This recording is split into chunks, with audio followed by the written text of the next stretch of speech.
Madame, monsieur, bonsoir. C'est l'heure de votre rendez-vous quotidien avec l'actualité sur ATV. Au sommaire ce soir. Le dernier adieu à Samuel Tavernier. Le temps s'est arrêté aujourd'hui au François pour les obsèques du maire de la commune. Après une cérémonie religieuse à l'église Saint-Michel, Samuel Tavernier a été inhumé au cimetière communal. Dans ce journal aussi, l'étau se resserre autour de Fabien Chérubin à l'avant-dernier jour de son procès pour le meurtre de Marion Genin. Un codétenu de l'accusé a été entendu par la cour d'assises. On fait le point dans quelques minutes. Des crêpes pour tous les goûts. Et oui, c'est la Chandeleur. Alors comme chaque année, chacun y va de sa propre recette. Et vous allez le voir, elle se marie avec presque tout. Et on débute donc par les obsèques de Samuel Tavernier. Le maire du François a été inhumé cet après-midi au cimetière communal. Un moment de recueillement très émouvant. Plusieurs centaines de personnes ont tenu à l'accompagner vers sa dernière demeure. Jean-Marc Carteron y était. Une commune en deuil. Le François s'est rassemblé pour dire adieu à son maire, Samuel Tavernier. Ce lundi 2 février, la ville s'est arrêtée. Dans l'église Saint-Michel, élus, proches et habitants sont venus rendre un dernier hommage. Pour ses proches, au-delà de l'homme public, Samuel Tavernier reste avant tout un mari, un père, un homme profondément attaché aux siens. Le ciment s'est effrité un peu. Et voilà, il y a un trou, donc à nous de voir comment on va colmater, comment on va faire. Mais c'est un ciment parce qu'il avait du temps pour sa famille, quoique occupé de partout. Il avait toujours du temps pour sa famille, toujours un mot, même si c'était à 23h, même si c'était à minuit. Il ne nous laissait pas sans réponse, sans nouvelles. Et vraiment, on était en contact tous les jours et avec tout le monde. Et nous sommes nombreux. À la tête de la municipalité de Sinnamary, l'élu salue l'engagement et la rigueur d'un maire attaché à sa commune. Lors du match, le Sinnamary et Club franciscain ont suivi les difficultés dans les vestiaires. Mais tout de suite, avec Samuel, il y a une synergie, il y a une osmose. On a vraiment voulu régler le conflit pour éviter que la ville de Sinnamary et le François se déchirent.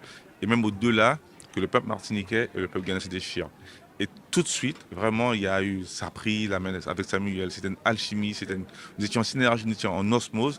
Et puis, depuis 2021, nous avons fait un chemin ensemble. Dans la sphère politique, Samuel Tavernier était reconnu pour son sérieux et son sens du dialogue. Il était un homme expérimenté qui avait beaucoup de compétences et que ça se voyait. Et il était visible. Il était un rassembleur. C'est l'homme qui attirait par ses connaissances, qui attirait par sa passion pour le pays, sa passion pour sa commune. C'était ça l'objectif. Donc se mettre à la disposition de l'ensemble de la population franciscaine. Et pour cela, il y passait son temps, tout son temps. Il donnait tout ce qu'il pouvait donner. Il était là tous les jours, il se déplaçait dans les quartiers, il allait voir les gens, il se préoccupait des problèmes des uns et des autres. Donc c'était le maire de la commune. Samuel Tavernier repose désormais au cimetière communal du François. Un maire, un élu, un homme dont l'engagement continuera de marquer la mémoire de la commune. Et pour rendre hommage au maire défunt, une chapelle ardente était installée ce matin à l'hôtel de ville du François. Encore une fois, les franciscains ont été nombreux à venir saluer la mémoire de Samuel Tavernier, un élu apprécié et engagé. Les réactions recueillies par Jean-Marc Carteron. Je l'honore parce pour moi, il était un très bon maire. Un maire rare qu'on ne trouve pas dans le monde. Il n'était pas fier, il écoutait tout le monde et il avait un respect envers tous. Un homme loyal, bien droit dans ses baskets et un bon bosseur. Je garde un homme avec le peuple, un homme très sérieux. C'est un homme généreux. Un homme clair, droit dans ses bottes. Vraiment, sa mort m'a beaucoup touchée. Et c'est pour ça que je suis venue de la Guyane à ici. Monsieur Samuel Tavernier, je n'ai rien à dire. C'est un bon maire. Il était un maire accueillant, un maire qui a fait son œuvre pendant les 6 ans au François. Je garde en mémoire de lui son affection qu'il avait pour le peuple, l'amour qu'il avait pour le peuple. Il était là, il était ouvert pour tout le monde. À la une aussi de l'actualité, Air Antilles est placé en redressement judiciaire pour une durée de 6 mois. Le sort de la compagnie aérienne était entre les mains du tribunal de commerce de Pointe-à-Pitre ce matin. Un ouf de soulagement dans l'immédiat pour les salariés, même si sur le long terme, les doutes et les zones d'ombre subsistent. Voyez la réaction de Mélissa Germé, représentante du personnel, jointe par Loïc Régis. Alors, on ne se sent pas du tout soulagé. Au contraire, beaucoup de questions.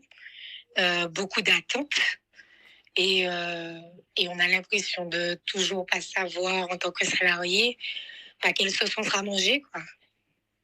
Vous avez l'impression que justement les choses traînent et que même la justice n'arrive pas à trancher sur le sort de cette compagnie?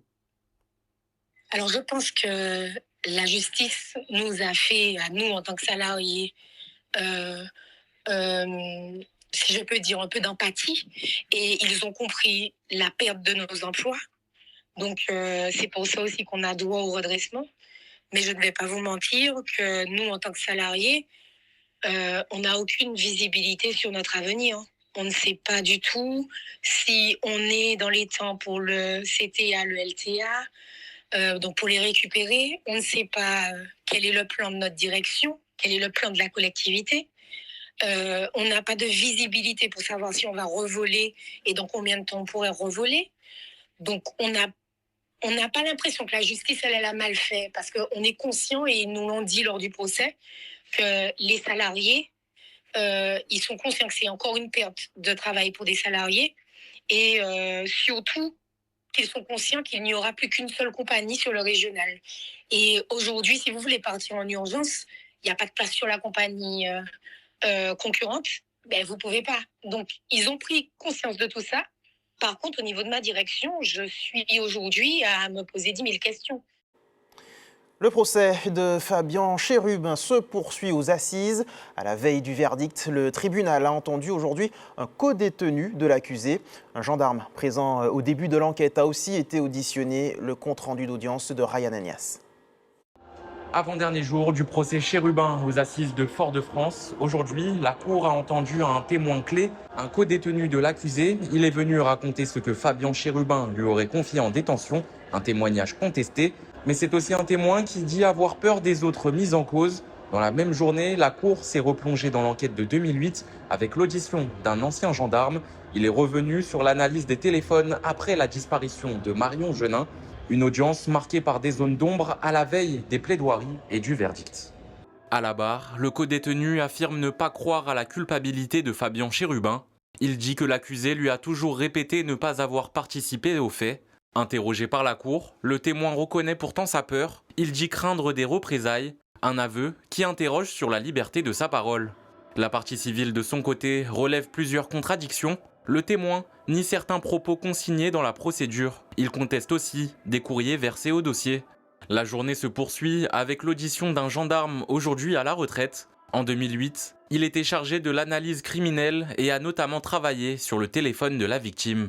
Après la disparition de Marion Genin, la ligne téléphonique de la jeune femme est utilisée. Des appels sont passés vers des numéros de Sainte-Lucie et vers des correspondants que la victime n'avait jamais contactés auparavant. Plusieurs autres téléphones volés sont aussi identifiés dans l'enquête. Ces éléments techniques viennent éclairer le parcours des suspects et renforcent la piste d'un retour rapide vers Sainte-Lucie. Demain, place aux plaidoiries et aux réquisitions de l'avocate générale. Cette dernière, déjà présente lors de la première instance, doit prendre la parole et pourrait requérir la réclusion criminelle à perpétuité contre Fabien Chérubin. La Cour devra ensuite se retirer pour délibérer. Un verdict attendu à l'issue de cette dernière journée d'audience qui soulagera peut-être enfin la famille de Marion Genin. Justice toujours, 7e journée d'audience dans le procès dit des grands frères de Guadeloupe, une affaire délocalisée devant le tribunal judiciaire de Fort-de-France. À noter aujourd'hui le témoignage du député guadeloupéen Olivier Servat, l'homme politique, mais aussi l'un des accusés, Noël Daufour, alias O'Neill, sont face à la caméra de Ryan Agnès. C'est moi qui l'ai appelé en novembre 2021 pour participer aux réunions que nous faisions avec entre guillemets, les leaders de la rue, les grands frères qui connaissent un peu ce monde et pour tenter d'apaiser les choses et d'apaiser les fameuses républiques qu'il y avait dans les différents ronds-points. Il m'avait dit non au départ, qu'il ne voulait pas participer parce qu'il n'était plus trop dans la rue, qu'il connaissait plutôt les grands frères des grands frères. Mais après avoir insisté, il a accepté. Et j'ai constaté que quelques semaines après, il était carcéré. Et donc, j'ai eu à ce moment-là à dire ce que je sais, c'est-à-dire que personne ne nous a, nous élus, en tout cas moi, menacés, extorqués d'argent, ni des chefs d'entreprise. Et pour dire la vérité, je compte sur le tribunal pour faire toute la lumière sur cette affaire. Je sais que quoi qu'il arrive, l'État n'aime pas perdre la face. Donc, admettre qu'ils nous ont fait qu'on ait subi tout ça, qu'on soit jusqu'ici et qu'on ait à parler pendant 2 semaines et qu'ils nous relaxent, pour dire les termes, j'en doute fortement. Jusqu'à maintenant, on a l'impression que, au vu de tout ce qui se dit, ça va dans notre sens, ce procès. Même moi, je sais à qui on fait face, je sais l'énergie qu'ils ont mis, les moyens qu'ils ont mis, et venir aujourd'hui dire on s'est trompé finalement, voilà. Ce lundi marquait également la rentrée solennelle du tribunal judiciaire de Fort-de-France. À cette occasion, le procureur de la République a présenté les chiffres de l'année 2025. Activité judiciaire, évolution de la délinquance, réponse pénale. Un état des lieux qui permet de mesurer les enjeux et dégager des priorités pour la justice sur le territoire. Les détails recueillis par Dorian Cayuela. Les affaires qui ont été transmises au parquet sont en augmentation très importante puisque nous avions reçu l'an passé 24 000 plaintes traitées par les services de police et de gendarmerie. Le parquet reçoit les affaires une fois qu'elles ont été traitées par les services d'enquête. L'année dernière, nous en avions reçu environ 24 000 et cette année, nous en avons reçu 26 500. C'est-à-dire une augmentation d'environ 20% de dossiers supplémentaires qui ont été transmis au parquet. Ce qui me surprend, c'est qu'on ne parle très peu que de toutes ces personnes qui meurent sur les routes de la Martinique dans le cadre d'accidents routiers. Et je crois qu'il faut aussi qu'on ait cette prise de conscience qui soit parallèle à la prise de conscience de la violence non routière, des homicides, des tentatives de meurtre, qui sont bien évidemment un phénomène plus qu'inquiétant pour lequel il faut une réponse, mais il ne faut pas pour cela oublier de traiter d'autres contentieux, comme celui des contentieux routiers, où, je le rappelle, on a pratiquement autant de morts sur les routes aujourd'hui que d'homicides. Poursuivons avec la semaine des métiers du tourisme, un rendez-vous organisé au niveau national par France Travail. Plusieurs actions sont à retrouver dans les différentes communes de l'île et on en parle tout de suite avec le directeur territorial de France Travail Martinique.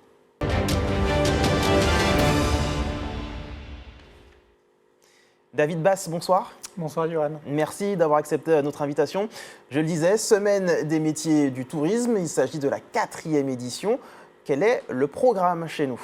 Alors, un programme composé de 15 événements basés dans nos 9 agences de France Travail Martinique, mais principalement aussi chez les professionnels, puisque notre action, ça se déroule au sein des entreprises ou au sein de secteurs où il y a des filières très intéressantes autour des métiers du tourisme. Alors justement, très concrètement, de quel type de métier parlons-nous ? Alors, juste replacer en tout cas l'enjeu pour la Martinique. Le tourisme, c'est quand même un enjeu majeur pour nous, un moteur stratégique en tout cas, parce que ça représente 20% des offres qui sont déposées à France Travail Martinique pour leur recrutement.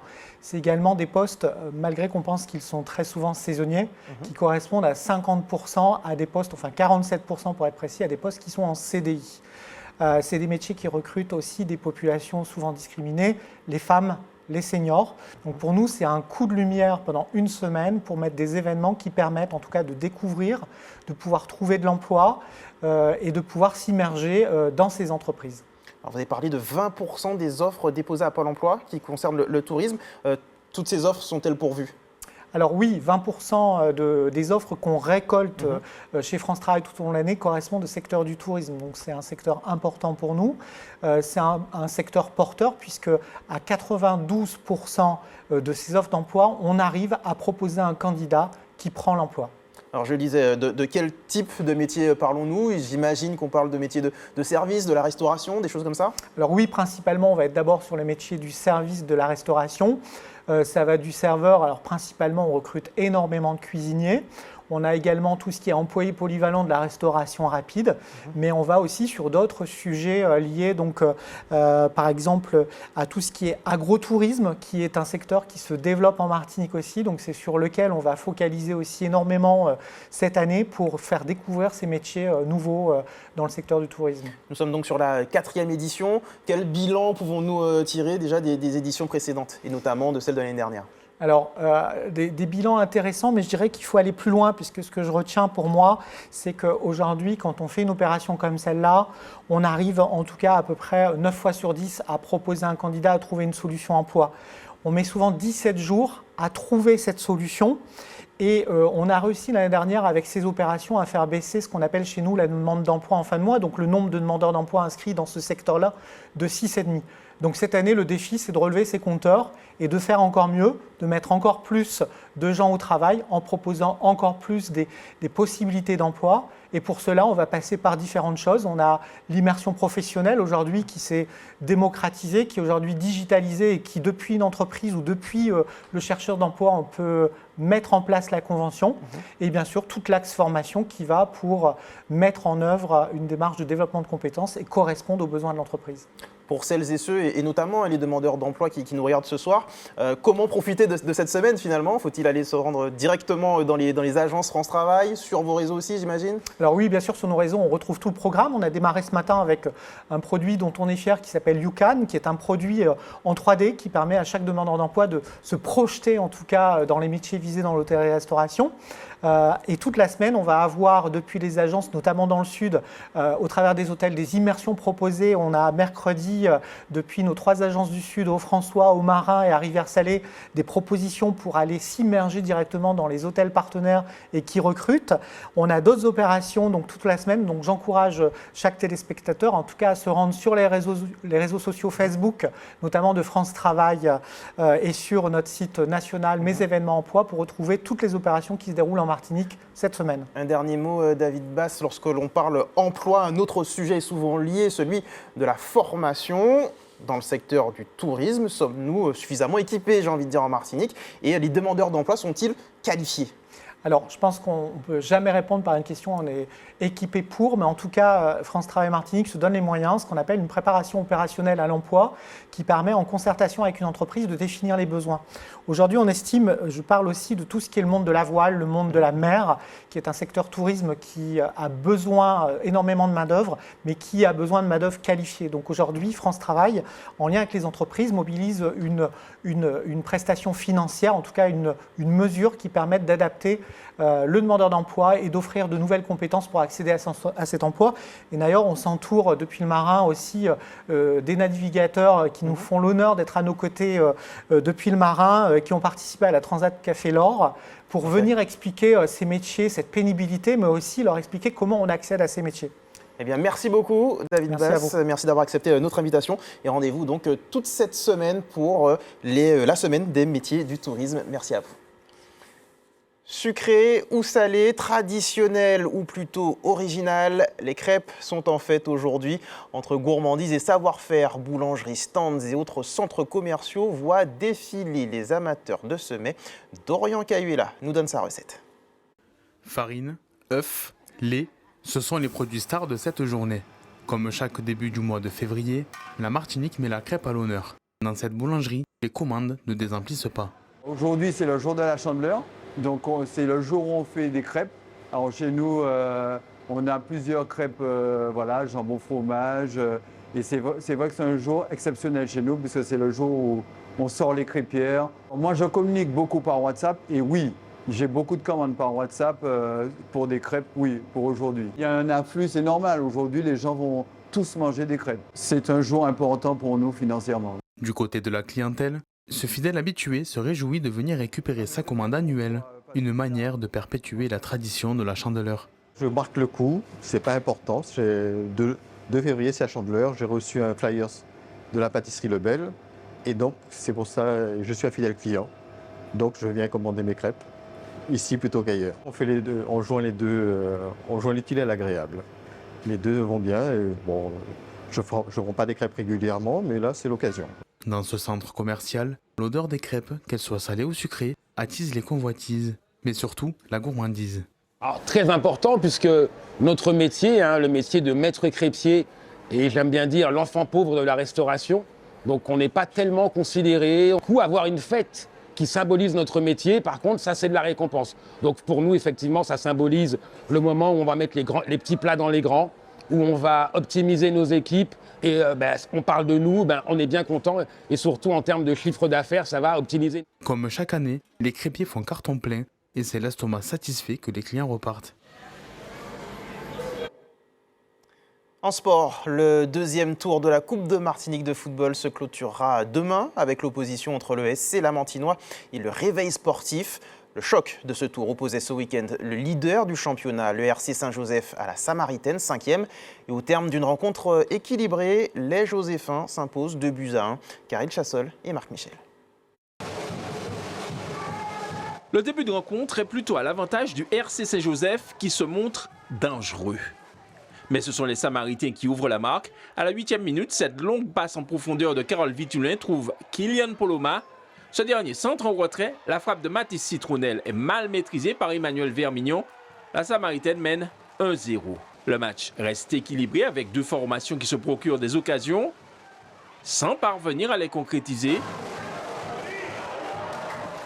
Juste avant la mi-temps, suite à un choc, Alan Etili sort sur blessure et est transporté à l'hôpital où depuis, il a été opéré avec succès. Kylian Poloma, lui, écope d'un carton rouge. 1-0, c'est le score à la pause. À la reprise, les Joséphins prennent le jeu à leur compte. À la 50e minute, cette frappe repoussée par Robard est reprise par Emmanuel Elismar. Il permet à sa formation d'égaliser à 1-1. 17 minutes plus tard, Léni Lamourentière est trouvé dans l'axe de la défense samaritaine. Il ajuste Robard. Le RC Saint-Joseph mène 2-1. Et si les deux formations se procurent de nombreuses occasions,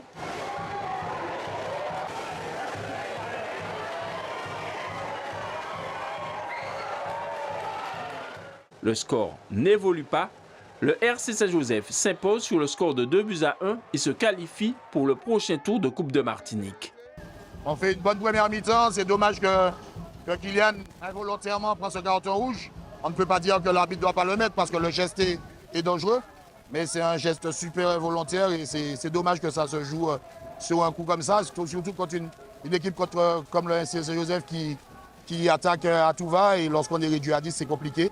Mais même en deuxième mi-temps, on a réussi à se créer des occasions et on a failli égaliser un ballon sur le poteau à un moment donné de Lucas Arden. Donc on les a repoussés quand même dans leur dernier retranchement et je suis content de voir l'état d'esprit de mon groupe aujourd'hui.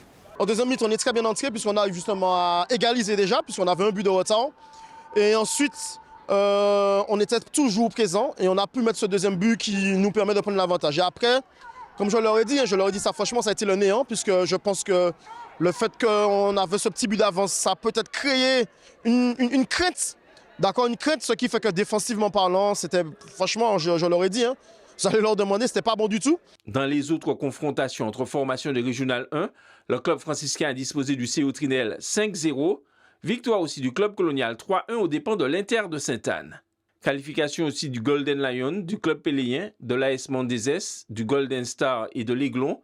L'Espoir et l'US Robert se sont qualifiés au tir au but et l'émulation après prolongation.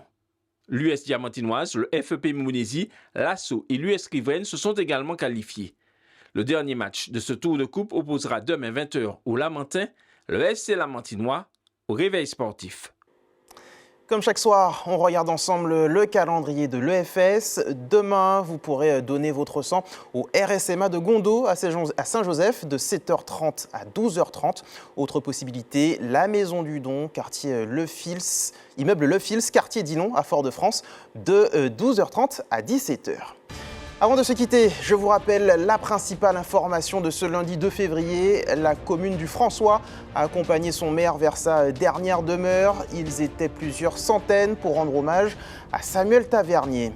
Et puis, dans l'actualité nationale, les forces de l'ordre victimes d'un refus d'obtempérer très violent. 3 policiers sont grièvement blessés. Leur voiture a été percutée de plein fouet par un chauffard après une course-poursuite près de Nantes. Ça y est, c'est la fin de cette édition. Merci de l'avoir suivi en notre compagnie. L'actualité continue sur nos réseaux sociaux et notre chaîne YouTube. À suivre votre rendez-vous du lundi soir, c'est à nous. Quant à moi, je vous retrouve demain, même heure. Passez une excellente soirée sur ATV.